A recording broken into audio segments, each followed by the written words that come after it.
गंजाम जिला रंगेलुंडा ब्लॉक अंतर्गत गौंजु पंचायतर आरुआपल्लीठारे HDFC bank प्रयोजन ओस्टाट अनुष्ठान द्वारा कार्यकारी होथिबा गोग्रीन प्रकल्पर शुभ उद्घाटन प्राध्यापक मोचिराम नाहकଙ୍କ सभापतित्व अनुष्ठित होई जायछि। उक्त कार्यक्रम में मुख्य अतिथि भाव ब्रह्मपुर बनखंड अधिकारी श्री सोनी खोखोर जोग देइथिबा बेले सम्मानीय अतिथि भाव बैंक ओडिशा मुख्य श्री ऋषि गांगुली जोग देई चारारोपण पूर्वक प्रकल्पर शुभ उद्घाटन करथिले। उक्त प्रकल्प जामुकली करंज अर्जुन ओला आंब पणस नीम पिजुड़ी बेल भली विभिन्न औषधीय एवं फल जातीय 5000 चारा रोपण करने सह एहार रक्षणाबेक्षण कार्य ओस्टाट्र मनोहर नाहक और उदयनाथ दास नियोजित रहिछन्ति। वर्तमान परिवेश रे देखा दउथिबा विभिन्न असंतुलित स्थिति जेपरिक वर्षा नहेबा अत्यधिक उत्ताप बढ़िबा एही सबकु रोकिबा पई ओस्टाट्र एही प्रयास को विभिन्न महलरु प्रशंसार सुओ छुटिछि।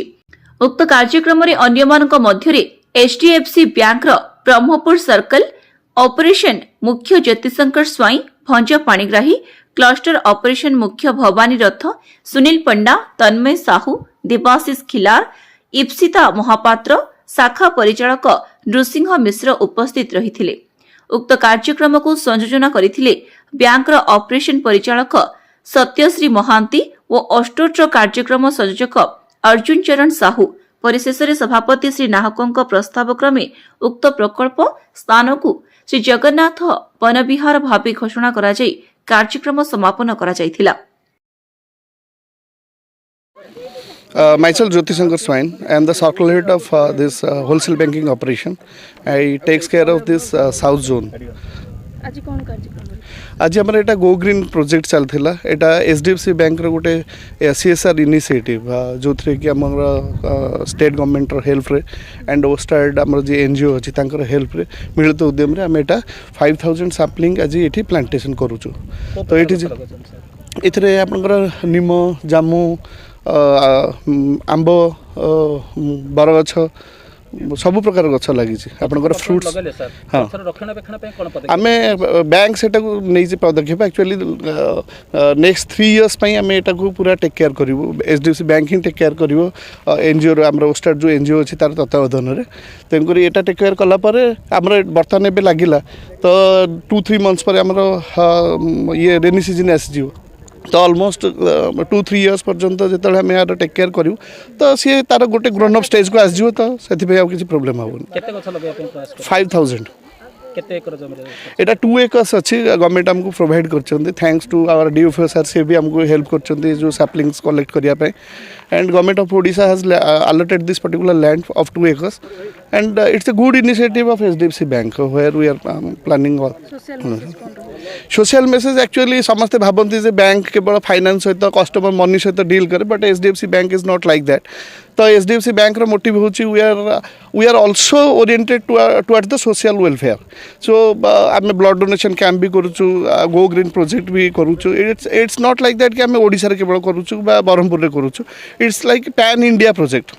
मोचिराम नायक एग्जीक्यूटिव डायरेक्टर ओस्टाड ऑर्गेनाइजेशन। आम तो 5000 गछ लगे ये कार्यक्रम जारी रखीचु। आज बर्तमान 5000 गछ पूर्ण हवा जाए चलो 2-3 दिन भितर आम कंप्लीट करदेबू जहाँ बाकी थी। तो यही प्रोजेक्ट मुख्य उद्देश्य होची जे एनवायरनमेंट सेफ रखापी लोक आज जो प्रकार परिस्थिति सृष्टि होती ग्लोबल वार्मिंग एसिड रेन एमती विभिन्न प्रकार जो जिनस आसूची ताकू आम प्रतिहत करने एमतिकार गोटे गोटे प्रोजेक्ट दरकार। आमर कॉर्पोरेट एजेंसी माने जो सहायता करुँच से आम एचडीएफसी की आम धन्यवाद दूचु। से आमको सहायता करिसेंती आम माध्यम से गो ग्रीन प्रोजेक्ट चली। आज केते दिन पर्यंत रक्षणाबेक्षण दायित्व एटा आम तो 3 वर्ष रक्षणाबेक्षण से दायित्व दौरान किंतु आम चिंता कर फर एभर आम रक्षणाबेक्षण करूँ। उपस्थित सर आज कार्यक्रम उपस्थित आमर एचडीएफसी बैंक जो स्टेट हेड सर्कल हेड आमर जोनाल हेड सब आसते आमर डीएफओ सार भी आसते समस्ते प्रेजेन्स रे आम सोशल वर्कर मान सब आसते समस्त प्रेजेन्स रे आम काम जारी रखी। ब्रह्मपुर दयानंद साहू रिपोर्ट बीई न्यूज ओडिशा।